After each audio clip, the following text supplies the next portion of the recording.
Good evening from Cripple Creek. We're outside the Teller County Courthouse. Today was a really big day in the murder trial against Patrick Frazee, who is accused of killing his fiancée and the mother of his child, Kelsey Berreth.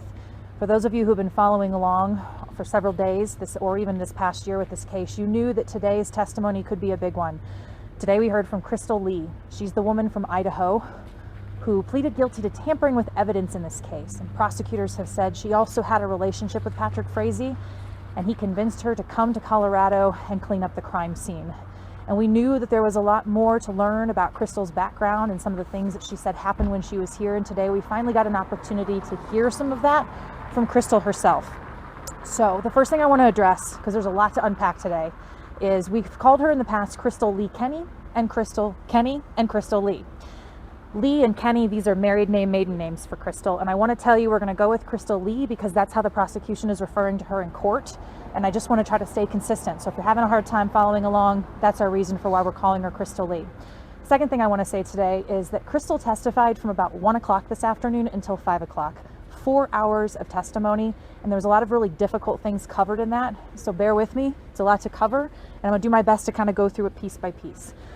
We started today hearing from Crystal a little bit about how she and Patrick first met. This was a very complicated relationship that started more than 10 years ago. Crystal, who now lives in Idaho, Patrick now lives in Colorado. When they first met, Crystal said she was here in Colorado, was working, and she met him when she was out with some girlfriends one night. They danced. She described him as tall and handsome, thought he seemed like a good dude, and they started dating. In the beginning, this relationship appeared to be quite normal. They dated for a while, they broke up for a while. And Crystal talked about, although they had broken up and they moved on, new things in their life happened, she always harbored feelings for Patrick Frazee. I'm going to fast forward a couple of years. Crystal says she was getting married to somebody else back home in Idaho. Patrick found out, and the day before her wedding, she said that Patrick called, left her a voicemail, told her not to do it. She did. She got married. Nothing really happened with Patrick. Several years go by. Crystal testified that she started a family. She was married. She had 2 children. Years went by where she was really not that in touch with Patrick at all. He was here in Colorado. She was in Idaho. But Crystal said a couple years into her relationship with her husband, things weren't going so well. And at one point she reached out to Patrick, and that relationship rekindled. She wasn't divorced, but things weren't great with her marriage. She and Patrick started a new relationship. Essentially, they started an affair. Crystal testified today. She talked about getting a divorce. She and Patrick talked about their future. And this is one of the most difficult parts we had earlier in the day. Forgive me, my eyes are watering because it's very cold out here. But Crystal said that early 2016, she found out that she and Patrick were pregnant. She thought, she said today, he might be open to that he might be excited by that. But she said he was not. And when she told him, he basically made it clear he was not very happy. And she took that to mean that she should end that pregnancy. She said she did. She terminated the pregnancy. She told Patrick she had a miscarriage. This soured this relationship more, and she said she and Patrick pretty much lost contact not long after that. Crystal said she did end up getting her divorce as well. This is 2016. They're not together for a while, and then one more time, 2017 now, they've rekindled this relationship again. Crystal says it was late 2017. She hadn't been in touch with him. They had a mutual friend who was sick. There was a fundraiser. They started communicating again, her and Patrick, and eventually this relationship began once again.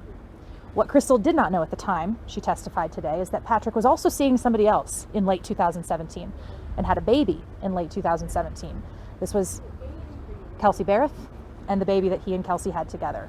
Crystal testified today she had no idea. She was making trips from Colorado to Idaho, did not know about this relationship, did not know about the baby at all, and did not find out about all of that until the summer of 2018.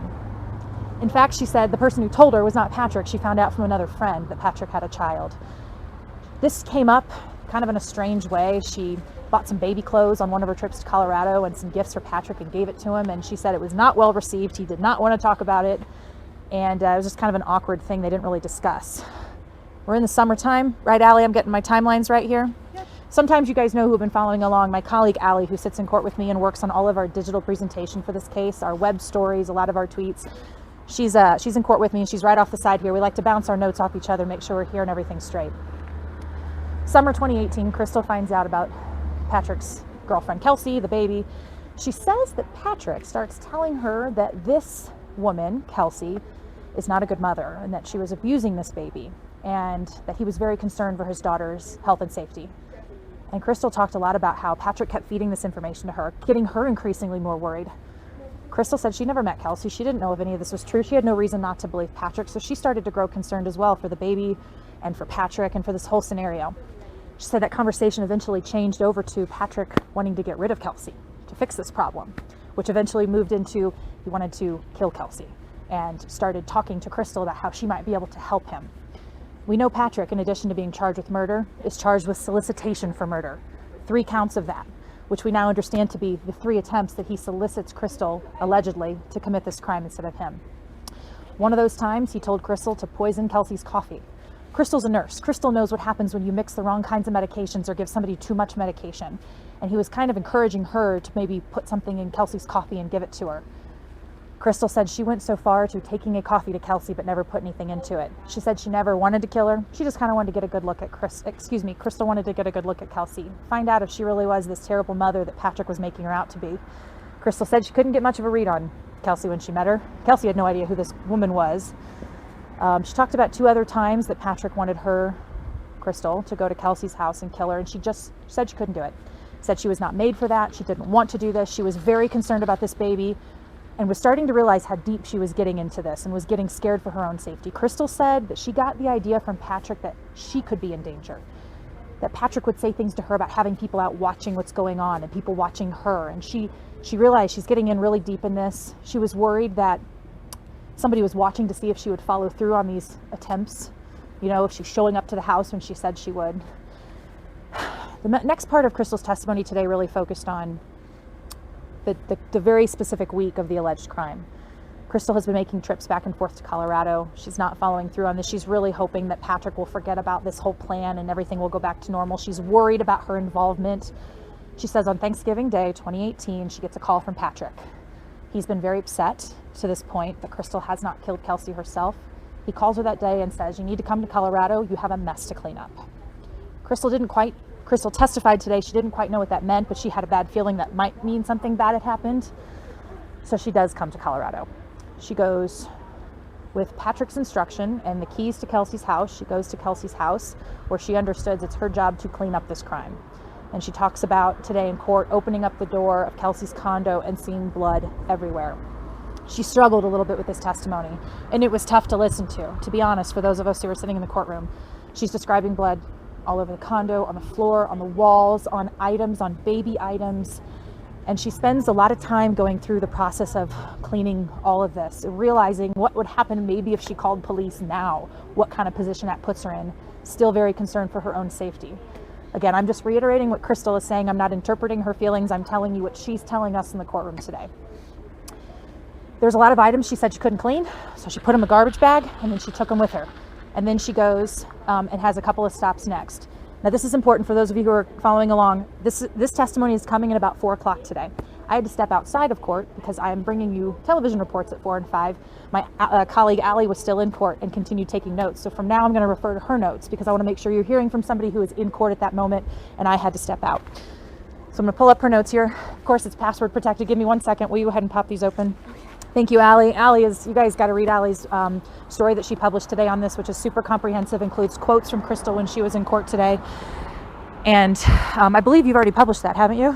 Yeah. That's up now. So you guys can actually read that right now at 9news.com. So where I left off before I interrupted myself here was that Crystal has finished cleaning Kelsey's condo.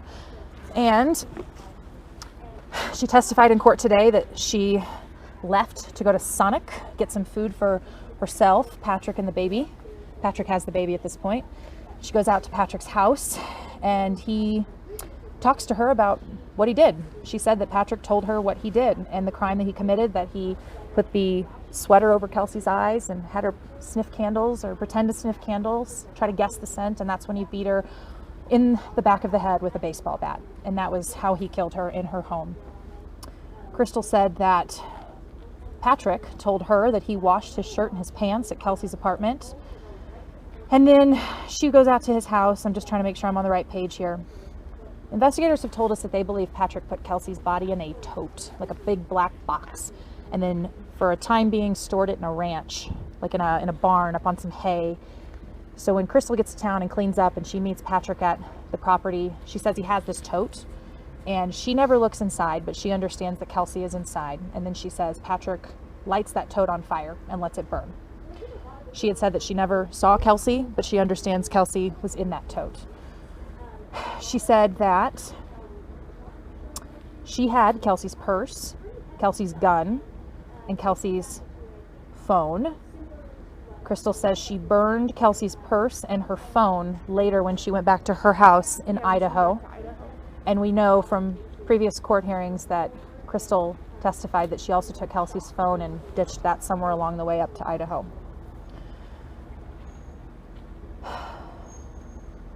Just reading a couple more notes here, guys. Bear with me.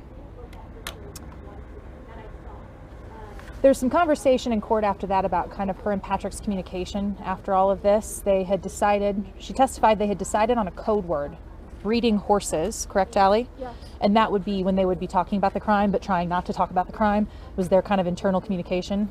Breeding horses, that will make more sense if you understand that Patrick is a rancher and a farrier, and he and Crystal has a background with horses as well. At times they had even worked together and finding and purchasing horses together. So breeding horses was their code word.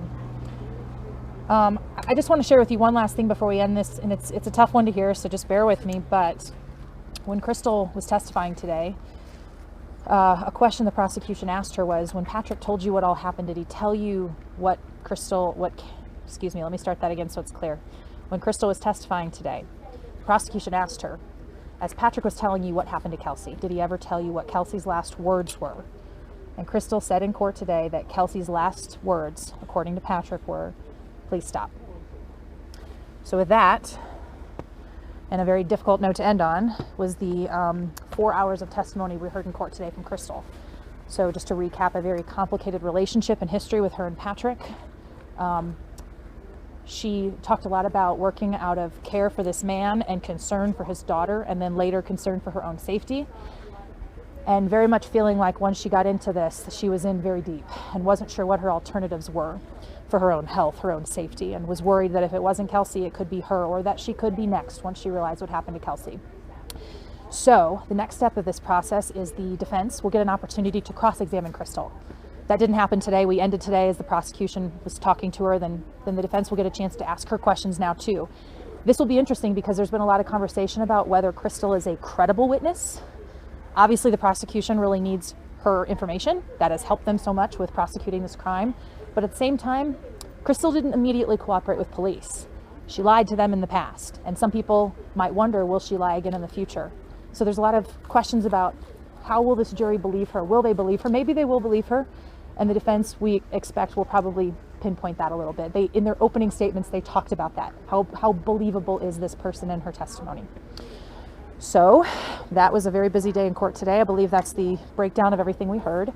If you guys have questions, throw them at me. I'm happy to help in any way I can. And we will be back in court. I believe it'll start again, tomorrow, 8:30, like we typically do. Yes. And I would expect we will start with some cross-examination.